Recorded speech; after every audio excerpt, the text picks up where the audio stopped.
নমস্কার বন্ধুরা, হেসেল বনলকিতে আপনাদের সকলকে স্বাগত।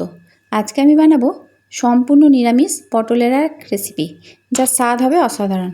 এর জন্য এখানে আমি নিয়েছি 300 গ্রাম পটল, আর ছুরি দিয়ে পটলের খোসাটা ঠিক এইভাবে চেঁচে নিচ্ছি। পুরো খোসাটা বাদ দেবো না, ওপরের শুধু অংশটাই ছুরি দিয়ে চেঁচে নিতে হবে। আর ভিতর থেকে সম্পূর্ণ বীজটা বার করে এইভাবে ভিতরটা ফাঁকা করে দিয়েছি। আর বীজগুলো কিন্তু ফেলে দেবো না, যে বীজগুলো বেরোইছে সেই বীজগুলো রেখে দিতে হবে। আর কেমনভাবে ভিতরে বীজটা বার করেছি সেটা বরং এখন আপনাদের দেখিয়ে দিই। দেখুন, একটা চামচের সাহায্যে এইভাবে বীজটা বার করে নিতে হবে। ছুরি দিয়েও বার করা যেতে পারে, তবে ছুরিটা বেশি ধার হলে চলবে না, তাহলে কিন্তু পটল কেটে যাবে। একটা ধারবিহীন ছুরিতে বীজটা বার করে নিতে হবে। এখানে আমি চামচের সাহায্যে বীজটা আস্তে আস্তে বার করে নিচ্ছি, যাতে পটল ফেটে না যায় সেদিকে নজর রাখতে হবে। তাই আস্তে আস্তে এই কাজটা করে নিতে হবে। দেখুন, দেখেই নিশ্চয় বোঝা যাচ্ছে কিভাবে পটলের বীজটা আমি বার করছি। পটলটা চিপে ধরে নিয়ে ভিতর থেকে এই পাশ থেকে একবার আর অপর দিক থেকে আরেকবার বীজটা ঠিক এইভাবে বার করে নিতে হবে। আর কাজটা একটু ধৈর্য ধরে করতে হবে, খুব বেশিক্ষণ সময় লাগবে না। দেখুন, বীজটা বার করা হয়ে গেল। আমি একবার আপনাদের দেখিয়ে দিচ্ছি।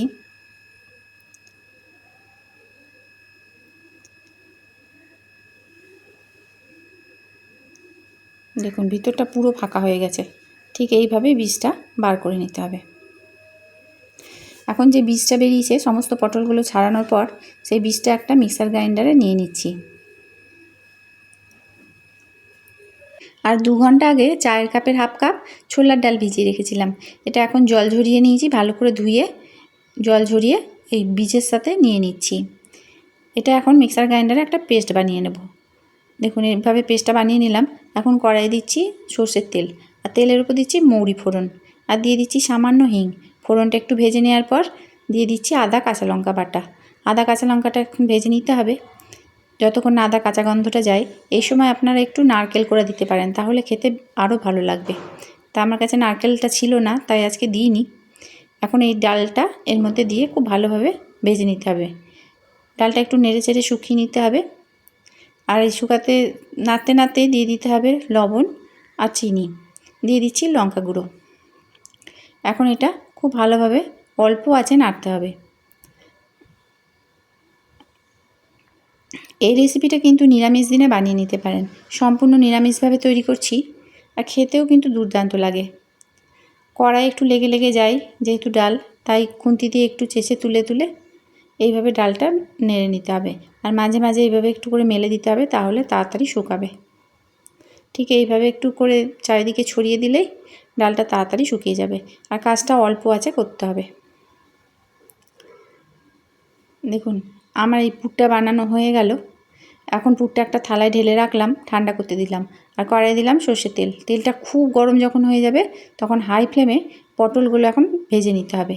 দিয়ে দিচ্ছি লবণ। পটল ছাড়ার সঙ্গে সঙ্গে লবণটা দিয়ে দিতে হবে, তাহলে পটলের গায়ে লবণটা লেগে যাবে। আর হাই ফ্লেমে পটলটা সমানে নেড়ে নেড়ে ভাজতে হবে, তাতে পটলটা ভালোভাবে ভাজা হয়ে গেলেও পটলগুলো নেতিয়ে পড়বে না। দেখুন, কালার ধরে এসেছে, পটলটা ভাজা হয়ে গেছে কিন্তু নেতিয়ে পড়েনি।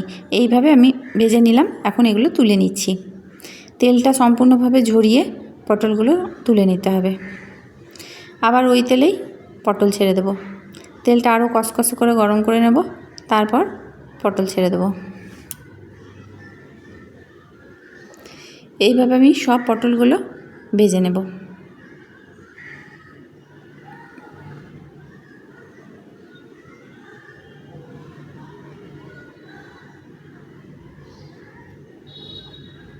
সব পটলগুলো ভাজা হয়ে গেল। এখন ওই তেলেই কিছুটা বাদাম ভেজে নিচ্ছি। এই আপনারা এর মধ্যে নারকেল কুচি কিশমিশ ভেজে নিতে পারেন, তো আমি আজকে কিছু দিইনি, সাধারণভাবে করছি। তাই বাদামটা এখন এই পুরের সাথে মিশিয়ে নিলাম। বাদামটা ভেঙে নিয়েছি আধ ভাঙা করে। এখন পুরটার সাথে বাদামটাকে মিশিয়ে নিলাম। এতে যদি নারকেল কুচি কিশমিশ বা কাজু বাদাম দেওয়া হয় তাহলে খেতে আরও ভালো লাগবে। তা আজকে আমি সাধারণভাবে করছি বলে কিছু দিইনি। এখন এই পুরটা এই পটলের ভিতর ভরে নেব। পটলটা ঠান্ডা হয়ে গেছে।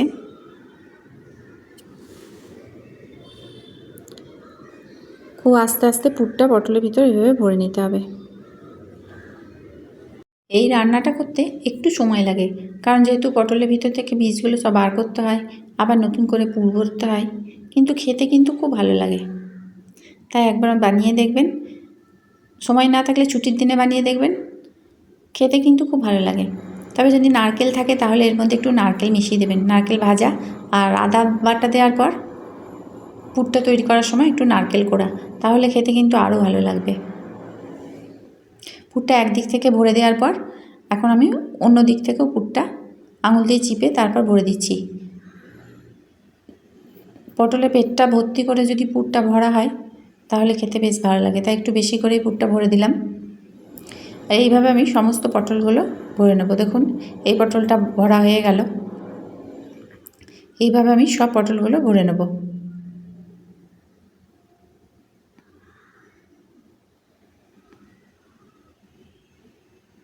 সব পটলগুলো ভরা হয়ে গেলে একটা মশলা তৈরি করে নিতে হবে। 3 টেবিল চামচ দইয়ের মধ্যে 5-6টা কাজু আর 1 টেবিল চামচ চালমগজ একসাথে মিক্সার গ্রাইন্ডারে পেস্ট করে নেব। ওটা আগেই আমি ভিজিয়ে রেখেছিলাম কাজু আর চালমগজটা। আর একটা মশলা তৈরি করে নিচ্ছি। জিরে, ধনে, হলুদ আর কাশ্মীরি লঙ্কা গুঁড়ো গুলে রেখে দিচ্ছি, যাতে মশলাটা ভিজে থাকবে।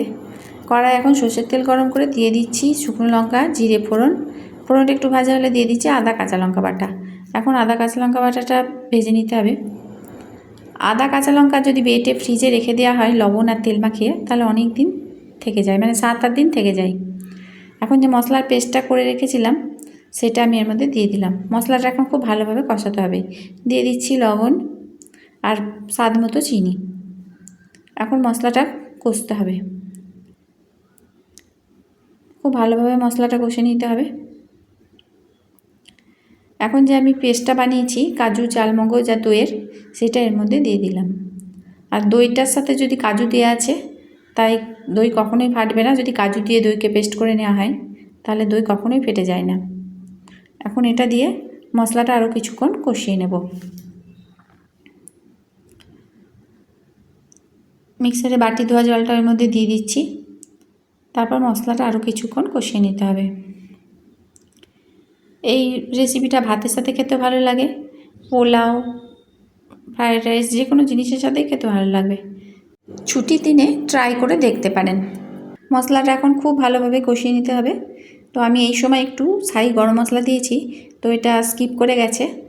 তা আপনারা এই মশলা কষানোর সময় একটু গরম মশলা দিয়ে দেবেন। আমি এখানে এখন দিচ্ছি কাঁচা লঙ্কা।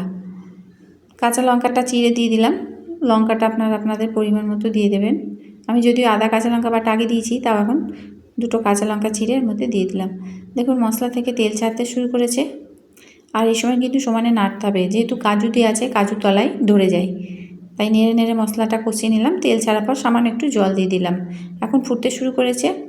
এখন এই পুর ভরা পটলগুলো এর মধ্যে ছেড়ে দিচ্ছি। পটলটা যেহেতু খুব ভালো করে ভাজা আছে তাই বেশি সময় লাগবে না। একটা একটা করে পটলগুলো এর মধ্যে ছেড়ে দিচ্ছি। পটলগুলো ভালোভাবে মিশিয়ে নিলাম যাতে কারিটা চারিদিকে লেগে যায়। এখন 2 মিনিট অল্প আঁচে ফুটিয়ে নেব। 2 মিনিট পর পটলগুলো একবার করে উল্টে দিতে হবে। দেখুন আমি পটলগুলোকে ঠিক এইভাবে উল্টে দিচ্ছি, আস্তে আস্তে উল্টে দিতে হবে। আর পুর কখনোই বেরিয়ে আসবে না, পুরগুলো যেহেতু চেপে ভরে দেওয়া আছে। পটলগুলো আস্তে আস্তে উল্টে 2 মিনিট ফুটিয়ে নিলাম। পটলের এই রেসিপিটা আমার হয়ে গেল। এখন গ্যাসটা বন্ধ করে দেবো। সমস্ত রেসিপিটি দেখার জন্য ধন্যবাদ।